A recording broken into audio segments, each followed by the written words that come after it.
Hello and welcome to Basic Buddha. My name is Joel Reisman. I'm your host. Arouse deep faith and diligently polish your mirror day and night. How should you polish it? Only by chanting Nam Myoho Renge Kyo. That's the practice. What does this mean to you? I mean, we each have an altar in our home with a scroll called a Gohanzan, which was inscribed by Nichiren. But recently I just traveled. I was in an airport in Atlanta and I had a layover, so I found the chapel, the Interfaith Chapel, and that's where I did my chanting in the chapel. Usually when I go to these chapels, there's usually Muslims who are doing their praying and me chanting Nam Myoho Renge Kyo. So it varies. So the practice can be anywhere you could chant. And then most like, the typical practice is that you chant morning and evening in front of the Gohanzan. So each person that's a member, we have our own Gohanzan that we receive, and that, the date that we receive is important.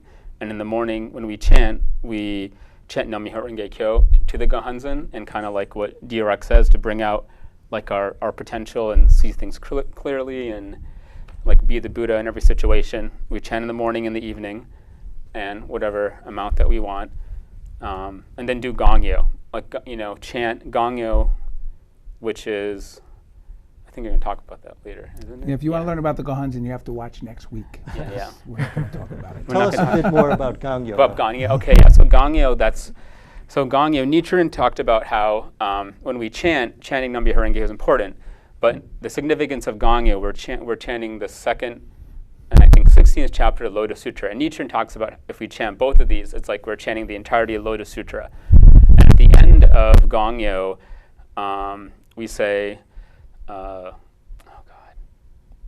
The prayers? Well, at the very end, it's like, how do I... At the very end, it's always slow down. It's like, Toko no mujo soku todu juju bushin. And at the end, that's like that, at the end of that, that means like, how do I help other people attain the Buddha way?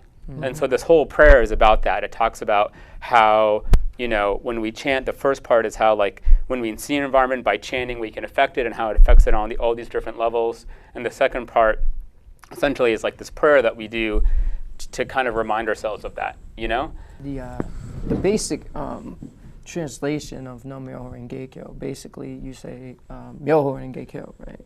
Nam is devoting yourself to that law at the same time, the mystic law, which is also translated as the wonderful law, So basically, through your chanting, you're bringing out your highest potential, which means that by saying this, you're commanding like the universe. The universe is not outside of you. You are one with the universe. So basically what you're saying by you invoking that chant at the same time and figuring out what you want in your life, you're figuring out the highest potential and the highest way you can do it instead of thinking here.